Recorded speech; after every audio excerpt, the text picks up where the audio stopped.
Hey everyone, it's Anna and Tucker, and we hope you're having a great day. May was an incredible reading month for me. I read 8 books total, including one I forgot to mention in April's reading wrap-up. 7 of these books got 4 out of 5 paws, with one book I'd honestly rate 6 paws if I could. Now, if you watched my May TBR video, you'll remember that I called it Mystery, Magic, and Myth May, and I had this whole curated list planned out, which includes these books back here. Well, I read exactly one book from that list, The Amalfi Curse, but plot twist, most of what I actually read still fit the theme perfectly, just with completely different books. Plus, I ended up reading 3 classic vampire stories that led to a whole research rabbit hole. The only book that had no business in being in Mystery, Magic, and Myth May was a historical fiction novel about the Bronte sisters. It's just straight historical fiction, and I have no excuse other than that's actually the one I forgot to mention in my April reading wrap-up. So technically, I was still within my Mystery, Magic, and Myth theme for May. But let's dive in, starting with my lowest rated book and building up to that 6-paw favorite. The first book I have is The Guest Children by Patrick Tarr. This was an ARC that I received through NetGalley and the publishers that work with NetGalley. I rated this one 4 paws. It is a historical fiction / mystery / ghost story that I quite enjoyed, actually. It was a little slow to start because there's a lot of kind of historical things that have to be built up. So a quick synopsis of this book is this is a story based on a real-life program that happened during the Blitz of London during World War II in the early 1940s. And it was called the Guest Children Program, where children that lived in London were sent to either the English countryside to, volunteer homes, families, that kind of thing, or they were sent to Canada, also called Guest Children, to get them out of London so that they wouldn't be injured in the bombings. So we follow a brother and sister who are sent to Canada. Their parents are killed in the London Blitz, and they go live with their aunt and uncle in a remote part of Canada. They run this lodge that's in the northern part of Canada, like on a lake or something like that. It's this very mysterious place. It's kind of a now defunct lodge because of the war. They don't have really any guests or anything like that. They had a cousin, but that boy mysteriously passed away before they came to be guest children themselves. And so they're not there for very long. They disappear pretty quickly in the book. And then the book shifts gears, and it is several years later, and a man and a brother who are also in Canada, they're kind of barely getting by during the war.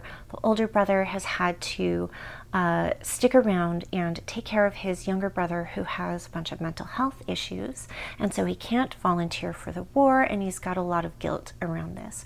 But he makes money by doing kind of odd jobs here and there. He's able to find a stable job, and then that kind of gets taken from him all of a sudden, and he's got to find a different job. Well, the family of the children who were sent as guest children a few years back hires this guy to be a private investigator to find out what happened to the children who are presumed dead. And so he leaves his brother for about a week. He says, "You're fine, I have left food, I've paid up rent, you're good, just don't go anywhere, and I'll be back as soon as I can." And he takes a train up north, and the journey is kind of fraught and very difficult, and he doesn't really actually understand fully how he ends up getting to this lodge, but he does make it. And he starts unraveling the mystery around the children, and he starts seeing things and hearing things, and there's lots of very kooky guests there who kind of aren't really guests. They live there now, and as the mystery unravels, he starts questioning his own sanity and what's real and what's not, and what really happened to the children, and who's lying and who's telling the truth. And that's about all I'll say of that book, because otherwise I will kind of ruin the story. But I will say it was a little slow to start, but it started to pick up about 30 or 40% in, and then it was very good and very difficult to put down. I would highly recommend this book for anyone who enjoys historical fiction with mystery, with a ghost story built in. It would be great to read for spooky season, and that one is going to be published on August 12th, so keep a lookout for that one. Speaking of slow burns, this leads me into my next book that took a little patience, and that is The Amalfi Curse by Sarah Penner. So this is a fairly new release. I think it was released in the last week of April. I had this on pre-order and I picked it up right away. It's a really pretty copy. It's the Barnes & Noble Deluxe Edition. It's got these like very beautiful sprayed edges, and you know, it's very like pretty gold leaf in the on the cover. And so I rated this one at 4 paws. The Amalfi Curse involves a dual timeline setup, and so you're bouncing from modern day to back to the 1820s, kind of back and forth. The story revolves around the legend of the strega on the Amalfi Coast, in specifically Positano, off the coast of Italy. And the strega, they're like sea witches basically. So they're said to be descended from the sirens of, you know, mythology, the ones who would sing and lure sailors to their death in the ocean, right? And so the strega in the 1820s in the little town of Positano, they work their magic for good.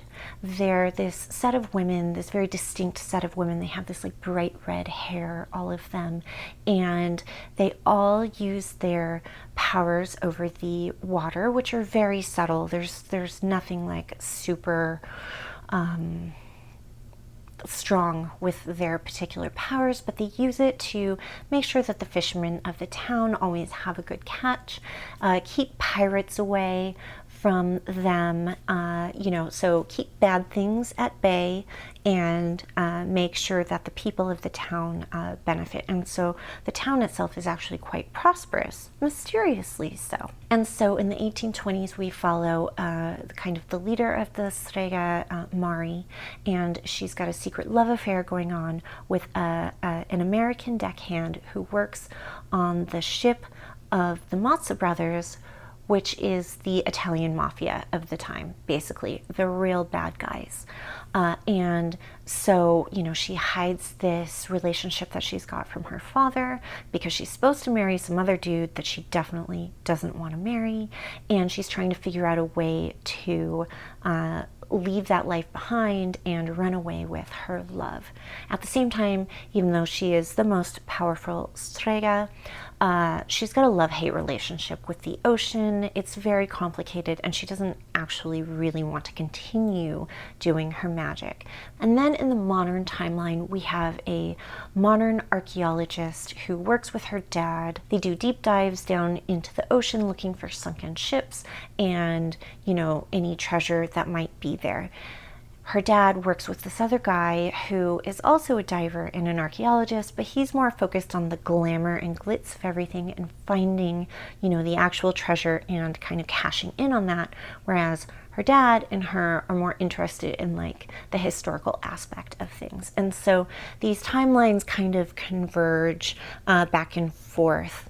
But the reason why I rated this 4 paws and not 5 is because I was far more invested in the 1820s timeline versus the modern timeline. I felt like the 1820s and the story behind the mythological witches who are actually real witches who do have some power over the ocean was far more interesting than the archaeological dive aspect. Now they do eventually converge, and towards the end it does, you know, kind of all tie up very nicely and is interesting, but I had some health issues in the middle of May and I had to put this book down. And I had no problems putting this book down for 2.5 weeks. It's not like it was like burning into my mind where I was like, oh, I gotta figure out what happened. I have to get better so I can figure out, you know, what happens. It was just kind of like, well, yeah, I want to finish that book, but I can't because I don't feel good. It's okay. I'll get to it eventually. And so that's what happened. And so that's why I say 4 paws instead of 5. But still highly recommended read, especially if you're a fan of the author, Sarah Penner. I think it is worth a read for sure. It's very good. Speaking of timelines, let me tell you about some much older stories that I discovered. So here's a part of the video I'm going to title The Vampire Trio. And each of these stories that I'm going to talk about, I rated at 5 paws. So here's where my reading took an unexpected turn in May. I bought Carmilla on a whim back in February. Then, when I was researching for my Obscure Classics video, I read The Vampyre. As I was working on that video content, I got this idea for tracing how vampire literature has evolved over the last 200 years. And so this is how we ended up with my detour. So, The Vampyre. This book is actually called The Vampyre and Other Tales of the Macabre by John Polidori. And The Vampyre itself is very short. It only takes up like 23 pages of this book. The rest of the book is other stories. But I found it fascinating, and it's very foundational to all of vampire literature. It's the first known instance of an aristocratic vampire in literature. And I just thought this was a fascinating discovery. So if you want to know more about the vampire itself, I talk about it in much more detail in 2 other videos, the Obscure Classics video and the Vampire Evolution video, and I will link both of those in the description box below if you want to go check those out. But it was a very good read, short, little difficult to get into, but once you get used to the older vernacular, it's a very, very captivating short story. And then Carmilla. So like I said, I purchased this one back in February with the intent to read it around Halloween probably. But I moved Carmilla up in my timeline when I got this idea for the Vampire Evolution video, and so I read it during May. And you know, this is a novella. It's about 130 pages. It's written in the older style, but again, that might make it a little hard to get into. But after the first few chapters, it wasn't a problem for me. And by chapter 6 or 7, this story really picked up and didn't let go at all. I loved it. I thought it was great. If you love vampire stories and you haven't read Carmilla, you should definitely go back and read it. It is very good. And finally, to round out my vampire trio of May, I have Dracula. I downloaded the full cast audiobook of Dracula in order to listen to that one because I didn't have a physical copy and I had a lot of Audible credits, and so I decided to just listen to it, and I'm so glad that I did. The specific version I listened to is the Audible full cast narration. So every character is done by a different voice. And so if we are reading Mina's journal, we get Mina's voice. If we're reading Jonathan Harker's journal, we get Jonathan Harker's voice. If we're reading Van Helsing's journal, we get Van Helsing's voice, that kind of thing. It is fantastic. Listening to this really made me realize why Dracula, even though it wasn't the first instance of vampire literature, why Dracula became the standard and why it is foundational to all of vampire lore. It's fantastic. If you at all love Dracula and you haven't listened to this audiobook version, you should go listen to it for sure. You will like fall in love with it all over again. If you were like me and somehow got this far in life and never read Dracula, I would just go with the audiobook version because you'll love it. It's amazing. It's awesome. And so this whole vampire reading journey actually inspired me to make a whole video about how vampire literature evolved over the last 2 centuries. And if you're curious about how these 3 books connect to everything from Anne Rice to Twilight. I just posted that video not too long ago, and I talk about my accidental 200 years of vampire books read in reverse chronological order, that whole accidental journey that I went on. So if you want, go ahead and check out that video, but don't feel pressured to. I won't be offended if you don't. The next book I want to talk about briefly is The Poppy Fields by Nikki Erlich. I also read this as an ARC that I received through NetGalley and the publishers that work with NetGalley. It is going to be published very soon, June 17th. It is a very thought-provoking speculative fiction about how people handle grief, and what if you could sleep through your grief and wake up and not be grieving anymore? Would you do it? So I actually did a full video review on this one a little while back, so if you want my more detailed thoughts and a more detailed synopsis, go ahead and check that video out. But in general, I thought this book was really moving, but it is a heavy subject matter. I did rate it 5 paws, but I like thought-provoking books every once in a while, and even though it is a heavy subject matter, it didn't make me particularly depressed or anything like that. I think it's handled in a very nice, kind of complimentary way, and so even though it's a heavy topic, I think it's handled very well. And if you like those kind of thought-provoking books, you should definitely be on the lookout for that one coming out very soon. Like I said, I think it is a wonderful book and I really enjoyed it. The next book I have to talk about is The Man in the Stone Cottage by Stephanie Cowell. And this is the book that completely broke my mystery, magic, and myth theme. But it's a beautiful historical fiction novel about the Bronte siblings, Anne, Charlotte, and Emily, and their brother Branwell, and kind of the lead up to how their novels got published. And so it kind of speculates, what if Emily Bronte had a secret lover on the moors that we didn't know about? And what if that might have in some way inspired her character Heathcliff, or like kind of anti-inspired Heathcliff maybe? But what if that experience, what if she had an experience like that and it inspired her to write Wuthering Heights? What would that look like? This was such a well-researched novel. This is the one, like I said, that I actually read in April and forgot to include in that wrap-up, so I am including it here. But it really blends history and fiction so well. I kept actually having to look up what was real and what wasn't. I couldn't tell. And that kind of led me down some fascinating research rabbit holes, just to do with the Bronte sisters in general. I had no idea that it wasn't just Charlotte and Emily, that they also had a little sister Anne and a brother who actually, dabbled in writing as well. It turns out that Jane Eyre was written and published because Charlotte Bronte felt this immense pressure to figure out how to make her family financially stable. And she kind of got this idea that she was just going to write a book.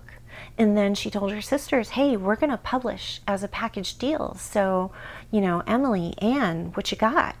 And I mean, it's this fascinating thing. And then, they're women in the 1800s, so they don't publish under their real names. They have pseudonyms that they publish for a long time. They don't want anybody to know that they were the ones that wrote it. They don't want their publisher to know that they're women. But eventually the publisher finds out, and the publisher is like dazzled by Charlotte, and she's like kind of, gets a bit famous because Jane Eyre was actually successful in her lifetime, which is rare for women authors of that time frame. Jane Austen certainly didn't get that treatment, I don't think. And so if you love historical fiction, if you love classics, if you love the Bronte sisters, when this book is published on September 16th, you should definitely check this book out. I loved it. It's kind of, it's a modern book that's kind of emulates the older style of writing. It is a little complicated to get into at first. I was a little confused about what was happening, but I got over it very, very quickly, and I ended up loving this book. It's fantastic. 5 paws. And now we've come to my very favorite read of the last 5 or 6 weeks, I would say. And that is The Mean Ones by Tatiana Schlate-Bonnet. I am so sorry if I have butchered your last name. It's very difficult. And again, super sorry, but I loved this book. Again, this was another ARC that I read. I received a copy of it through NetGalley. It is publishing on September 30th. And I mean, I requested this book partially just based on the cover alone. It is so interesting of a cover. Okay, so the best way I can describe this book is if you've seen the show Yellow Jackets and you know about the Upside Down from Stranger Things, okay? If those two things got married and they had a baby, the baby would be this book, The Mean Ones. That's the best way that I can describe this book. It follows this woman who, when she was a teenager, or I think like 12 actually, she and her two closest friends, who were more like frenemies, not like best friends. Like she thought they were best friends, they were more like frenemies. They go to camp one summer in the woods. Those two girls get brutally murdered. You know, there's talk of like satanic cult and like it's just like this whole mystery, and it never quite leaves the surviving girl. And so when she's an adult, she moves to another part of the country. She changes her name. She doesn't tell anybody that she associates with now about her past at all. She pretends that she is like this normal person. She really wants to be this normal person. The problem is she is not normal. She sees things on a regular basis that shouldn't be there. She finds herself slipping into this kind of alternate reality. She thinks, but it also might all be in her mind. She's gone through lots of therapy, and she's not really sure whether she's lost it or not. Okay, so she buries herself in like this new life, and as long as she just keeps herself occupied with all kinds of regular things, including a heavy workout schedule and a boyfriend, she can kind of like keep things straight. So one weekend, her best friend's boyfriend, who was also friends with her boyfriend, the three of them cook up this plan to go have a weekend away at a cabin that I think her friend's boyfriend's family owns or something like that, in the woods. And she does not want to go, but she can't figure a way out of it. So she just says, okay, I'll go. And she tells herself, it's all going to be fine. It's going to be fine. Nothing bad is going to happen in the woods. You haven't been in the woods in 15 years. It's all good. It's all in your head. You're worried about nothing. She actually has a very good reason to be worried. And so lots of things happen during this weekend away at the cabin. And turns out nothing's in her head. So this is like a combination mystery, horror, supernatural. It's got cult vibes. It's got like ritual vibes. It's so good at blending all these things together. I could not put this book down. This is like a 320 page book that I couldn't put down. It was so good. So if you like that combination of Yellow Jackets and Stranger Things, you will love this book. You should put this on your TBR. You should mark it on your calendar on September 30th that this book is dropping on September 30th and go out and like pre-order this book or whatever. I loved it. It's fantastic. I have nothing bad to say about it. It's an amazing book. And yeah, I think honestly, not only my favorite read of the last month or two, I think this is my favorite read of the year so far. Yeah, I'm gonna go with it was my favorite read of the year so far, and we're like halfway through the year already. So if that isn't a glowing endorsement, I don't know what is, but if that at all appeals to you, you should go check it out for sure. So that's it for me. That's what I read in May. I got through about 8 books. Most of them were five-paw reads. I've had a very good couple of reading months, I think. Very lucky. I did get derailed heavily from my intended TBR, and so I don't actually know where I'm going with my reading this summer. I have a little bit of an idea, like I've been talking about throughout my videos the last couple of months. I am going to Ireland this summer, and so I have started my Irish reading journey this month, and so I am going to be reading The Rachel Incident, and I have started reading Calla by Colin Walsh. I am about 30 pages in or so. I just started this not too long ago. It's good so far, but you know, it's only 20 pages, 30 pages, something like that. And I may pick up another Irish inspired novel here shortly. I'm not really sure, but that's kind of where I'm going with my June reading so far. What was your best read in May? I'd really love to know in the comments. And what are you looking forward to reading this summer? Thank you so much for watching this video. I really appreciate all the support that I get from you guys. Feel free to like and subscribe to my channel if you want to see more content like this. I hope you have a great day, and I will see you in the next video. Bye!